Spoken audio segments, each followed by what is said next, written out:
It seems that most students get around the UC Davis campus on bicycles, and for many, it is their only means of transportation. With so much bicycling going on, it's no surprise that UC Davis has the fastest cycling team in the nation.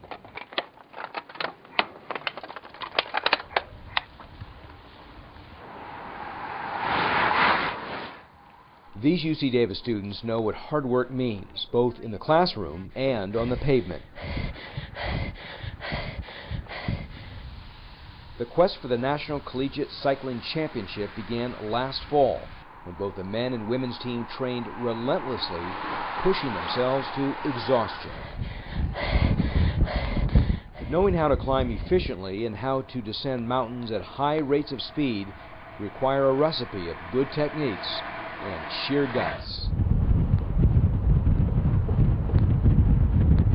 Training rides always involved competition.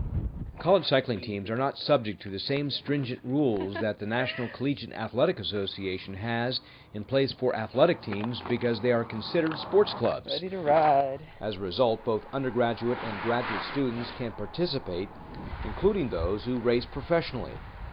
The men's A-team has the best riders and the best equipment. This small group of riders can talk the talk, stay 25, Shayna, and ride the ride. The resistance that you're getting is mostly from the wind, and it's exponentially increasing. So it's the velocity of the wind squared. So as you go faster and faster, the difference between the amount of power required to go 27 versus 25 is the same as is required to go like 17 versus 24, 23 miles an hour. It just really increases quickly.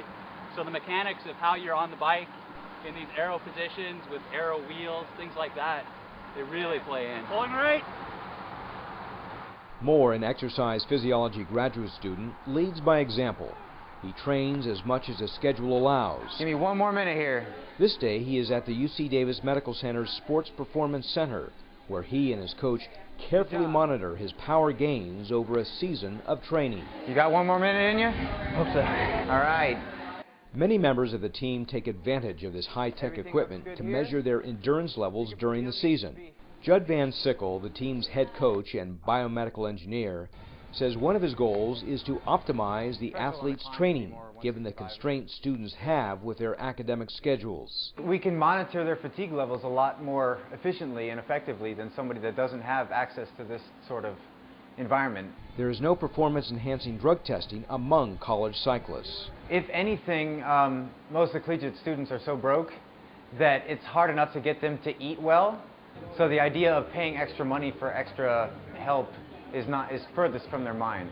I also think a lot of these students have a good perspective on their sport. They realize that they're doing this for fun. Even the top level guys, they're doing it for fun. They're not doing it to earn a paycheck.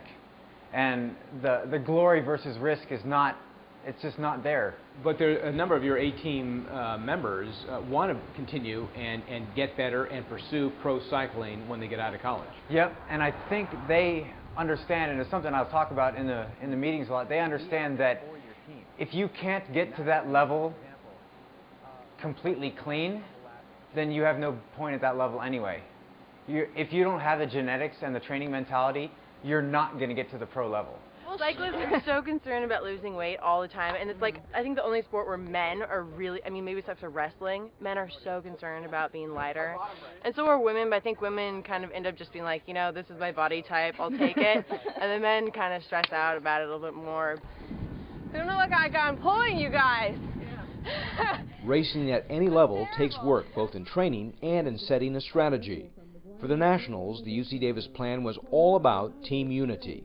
Nationals, we're going to try to score a lot of points as a group. Don't send anybody up the road to try to win or get glory.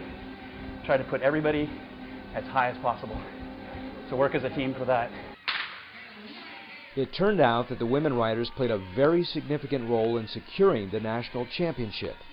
On the first day of competition, they won the time trial event. They also did well in 2 other events. So the strategy of both the men and women's teams supporting one another and placing high in each category secured the championship. Let's hear for the University of California at Davis.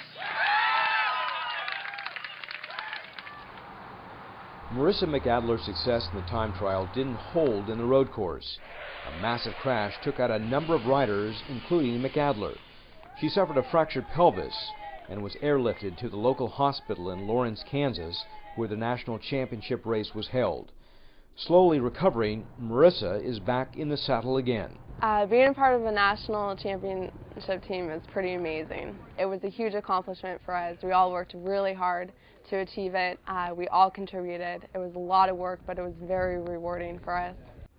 McAdler, a nutritional exercise biology major, says she spends at least 2 hours a day working out. Social life of a cyclist, a collegiate cyclist, is not the greatest, but I would say that for the most part, our social life is invested in the team.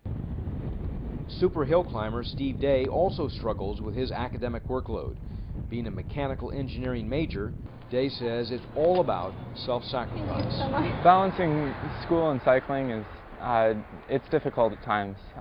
Trying to get all the work done forces you to be very disciplined about it, and unfortunately it doesn't leave much time for other things.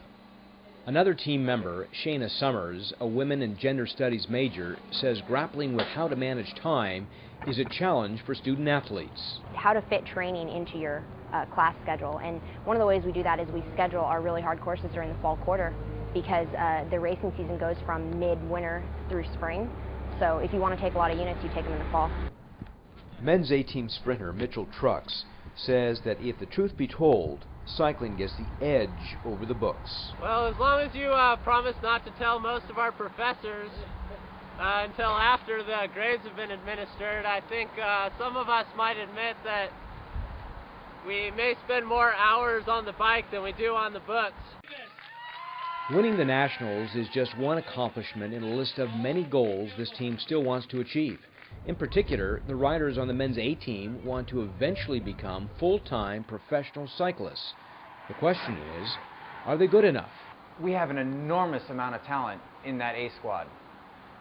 Their physiologic variables are off the chart. They're all genetically gifted, so far out on the bell curve. I would say 2/3 of them have the genetics to be professional cyclists. And how important are genetics in determining success at the elite level? It's huge. It really is. It's the invitation to the party. You have to have certain physiologic variables in order to think about competing. The competitive spirit beats in the hearts of each one of these cyclists, and their win at the national championship was by the biggest margin in the history of collegiate cycling. Reporting from Davis, I'm Paul Fotenauer.